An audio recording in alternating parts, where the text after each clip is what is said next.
Bismillahirrahmanirrahim. Dear students of semester 8, Assalamu alaikum. Welcome to the semester 8.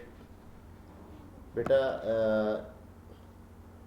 मार्च से 15 मार्च से नागहानी सूरत हाल की वजह से, कोरोना की वजह से आपको मालूम है कि पूरी दुनिया ही परेशान है, जिसमें हम भी उसका एक हिस्सा है। तो बच्चों का बहुत ज़्यादा लॉस हुआ है और गवर्नमेंट की इंस्ट्रक्शंस के मुताबिक ऑनलाइन क्लासेस के लिए हमने प्रोग्राम शुरू किया है। तो आप लोगों से रिक्वेस्ट है कि काइंडली इसको कीनली ऑब्ज़र्व कीजिएगा, इंटरेस्ट लीजिएगा। इंशाल्लाह कोशिश करेंगे कि आपके जो एजुकेशन के प्रॉब्लम्स हैं उनको सॉल्व किया जा सके। अल्लाह ताला आपको अपने हिफ्ज़ मान में रखे। माय नेम है जाहिद महमूद, ऑलरेडी आप जानते हैं। तो बेटा हमने 7th सेमेस्टर में रियल सिस्टम्स को स्टडी किया था, having no any external effect, जिसमें कोई एक्सटर्नल इन्फ्लुएंस नहीं था। तो उनमें डिफरेंट ऑब्जर्वेबल्स की वैल्यूज़ को मालूम करने, आइजन वैल्यूज़ को मालूम करने के लिए हम डिफरेंट ऑपरेटर यूज़ करते थे। जैसे हमारे पास एक हैमिल्टोनियन ऑपरेटर है। जब भी हम किसी भी वे फंक्शन के ऊपर उसको ऑपरेट करते थे तो हमारे पास उसकी डिस्क्रीट वैल्यूज़ ऑफ एनर्जीज आ जाती थी। लेकिन रियल लाइफ में एक्चुअली ऐसा नहीं है। रियल लाइफ में जब हम अपने सिस्टम्स को डील करते हैं तो वो सिस्टम्स अंडर सम इन्फ्लुएंसेस होते हैं। मसलन आपका कहीं सिस्टम है और उस जगह पे कोई एक्सटर्नल इलेक्ट्रिक फील्ड भी है, तो साफ ज़ाहिर है कि फिर आप श्रोडिंगर वेव इक्वेशन को यूज़ करके जब उसका सलूशन निकालेंगे तो वो सलूशन एग्जैक्ट मालूम नहीं होगा। वो सलूशन ऐसे नहीं आएगा जिस तरह से आपका रियल आइडियली आइसोलेटेड सिस्टम होता था। आपको मैग्नेटिक फील्ड है, उसकी वजह से इन्फ्लुएंस हो सकता है। आपका सिस्टम जो है वो डिस्टर्ब्ड है, मसलन उसके ऊपर एक्सटर्नल स्ट्रेस है, आपका सिस्टम स्ट्रेन्ड है, तो फिर भी एनर्जीज की वैल्यू चेंज हो जाएंगी, आपका हैमिल्टोनियन स्प्लिट हो जाएगा। तो हमने सेमेस्टर 8 में इस चीज़ से स्टार्ट करने जा रहे हैं कि अगर आपका सिस्टम परटर्ब है तो हम उसके साथ कैसे डील करते हैं।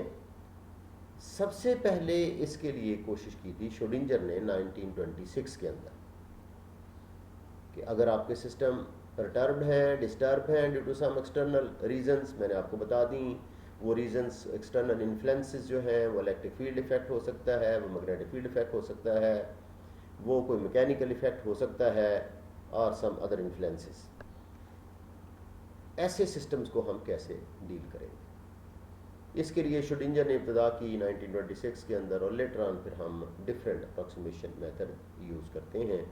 वेरिएशनल मेथड है, just like WKB approximation method है, टाइम इंडिपेंडेंट परटर्बेशन है, परटर्बेशन है। इस तरह सेल्फ कंसिस्टेंट प्रोसीजर भी है। तो हम देखेंगे कि ऐसे सिस्टम्स को हम कैसे डील करेंगे। आपके सामने नज़र आ रहा है कि परटर्बेशन थ्योरी में डिफरेंट लेवल्स ऑफ परटर्बेशन होते हैं, दैट में बी इन्फिनिट। लेकिन हम इस सेमेस्टर में फर्स्ट ऑर्डर परटर्बेशन और सेकंड ऑर्डर परटर्बेशन पढ़ेंगे। उसमें दो सिस्टम्स को डील करेंगे। एक नॉन डिजनरेटिव सिस्टम्स हो तो फिर ये perturbation first order second order कैसे होगी, और अगर आपका डीजनरेटिव सिस्टम होगा तो फिर कैसे हम इसके ऊपर फर्स्ट डिग्री परटर्बेशन और सेकंड ऑर्डर परटर्बेशन कैसे अप्लाई करेंगे। तो उसके लिए बेटा आप ये देख रहे हैं, स्लाइड्स आपके सामने हैं। उम्मीद है कि आप इसको क्लियरली, आपको भी ये सारी नज़र आ रही होंगी। इंट्रोडक्शन में आप देख लें, जो मैंने आपको इंट्रोड्यूस पहले ही करवाया है कि perturbation theory is extremely important methods of seeing how the quantum system will be affected by a small change in the potential. यानी जैसे डेली लाइफ में जब हम डील करते हैं सिस्टम्स को, तो स्मॉल चेंज भी आपके सिस्टम को इफेक्ट कर सकती है, और ऐसे सिस्टम के लिए श्रोडिंगर वेव इक्वेशन का सॉल्यूशन एग्जैक्टली मालूम नहीं हो सकता. It allows us to get the good approximations for systems where the eigenvalues cannot be easily determined. In real life, not many Hamiltonians are easily solvable. यानी real life मैंने बता रहा हूँ कि रियल लाइफ में बेटा आपके सिस्टम जो है वो सम एक्सटर्नल इन्फ्लुएंसेस होते हैं. ये जो हम रियल पढ़ते हैं ये आइडियल सिस्टम्स होते हैं. Most of the real life situations require some approximation methods to solve their Hamiltonians. जैसे मैंने बताया approximation methods कौन से हैं.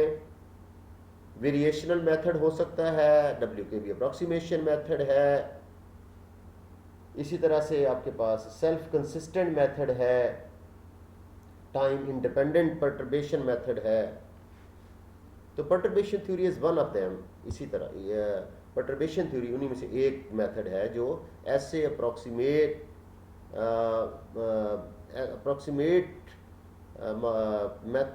ये एक ऐसा मेथड है जिसमें अप्रोक्सीमेटली हम वैल्यूज़ को मालूम करते हैं. सब्जेक्ट डिस्क्रिप्शन आपके सामने है कि इसका मतलब क्या होगा. Perturbation mean small disturbance in your system. In the Hamiltonian of the system is nothing. आपको पता है कि Hamiltonian is nothing but just is the tool to find the total energy of the system. Some extremely factors can also affect the energy of the system and its behavior. To analyze the system's energy in a case when we don't know the exact way of solution, हम exact solution मालूम नहीं कर सकते, तो फिर क्या करेंगे. We can study the effect of external factors. हम देखेंगे कि external influence की वजह से, factor की वजह से क्या changes आ गई हैं. यानी आपका एक्सटर्नल इलेक्ट्रिक फील्ड आ गया, हम देखेंगे कि उसकी एनर्जीज की वैल्यूज अब क्या हो गई हैं. भाई एग्जैक्ट तो नहीं रही. मैग्नेटिक इफेक्ट आ गया. ये समथिंग जो मैंने आपको पहले भी डिस्कस किए हैं. Perturbation can be applied to the following two types of the systems. एक टाइम इंडिपेंडेंट और टाइम डिपेंडेंट. आप ऑलरेडी हम पढ़ चुके हैं. पहले टाइम डिपेंडेंट सिस्टम होता है, एक टाइम इंडिपेंडेंट सिस्टम भी होता है. उसके बाद हम इसको साफ दे रहे कि लास्टली जाके हम उसको एप्लीकेशंस के ऊपर अप्लाई भी करेंगे. आपको पता है कि हमारा जो सिंपल सिस्टम है वो हाइड्रोजन सिस्टम है. तो हाइड्रोजन सिस्टम में हम हैमिल्टोनियंस को मालूम करके उसको फिर हीलियम के ऊपर भी अप्लाई कर सकते हैं. जैसे हम अगर हाइड्रोजन के लिए मालूम करते हैं उसको फिर जब हीलियम के ऊपर अप्लाई करेंगे तो देखते हैं कि उसमें फ़र्क आएगा. साफ ज़रा स्लाइटली चेंज आएगी. We have separate the Hamiltonian into the two parts. दो पार्ट्स होते हैं हैमिल्टोनियन के. एक जिसको हम अनटर्ब पार्ट कहते हैं और दूसरा जो उसमें स्लाइटली चेंज आई है. One is the Hamiltonian who solutions, यानी अनपरटर्ब का मतलब है उसका तो आपको सॉल्यूशन एग्जैक्टली मालूम है. और अदर पार्ट कौन सा है जो स्लाइटली चेंज हो गया है, परटर्ब पार्ट है. For example we can use the Hamiltonian of the hydrogen atoms to solve the problem the helium. जैसे आपके पास अगर हैमिल्टोनियन ऑपरेटर H है और हम उसको वेव फंक्शन के ऊपर ऑपरेट करते हैं तो very compatible to each other in the following equation आपके सामने है कि जब ऑपरेट करते हैं तो हमारे पास एनर्जी की आइगन वैल्यूज आ जाती हैं. The specific wave function psi will have the specific value of the Hamiltonian operator. When difference is not a very large we apply it such. यानी चेंज आ गई है लेकिन वो इतनी स्मॉल है कि इतना कोई वाज़ेह फ़र्क नहीं आ रहा, तो फिर हम परटर्बेशन थ्योरी यूज़ करते हैं कि कितना चेंज आ गया. अप्रॉक्सीमेट जिसको कहते हैं, अप्रॉक्सीमेशन, वो मालूम करनी है. उसको एग्जैक्ट के अंदर आप ऐड कर देंगे तो हमारे पास ऑलमोस्ट एक्सेप्टेबल सोल्यूशन हो जाएगा. लेटर वो introduce the modification using the, अब बाद में देखेंगे तो साफ दे रहे कि आपका एनर्जी की वैल्यू चेंज आ गई है, आपका वेव फंक्शन चेंज हो गया है. तो फिर हम देखेंगे आगे जाके कि आपका एक्चुअल वेव फंक्शन क्या था, उसमें चेंज क्या आई है, उस चेंज को हम ऐड कर देंगे एक्चुअल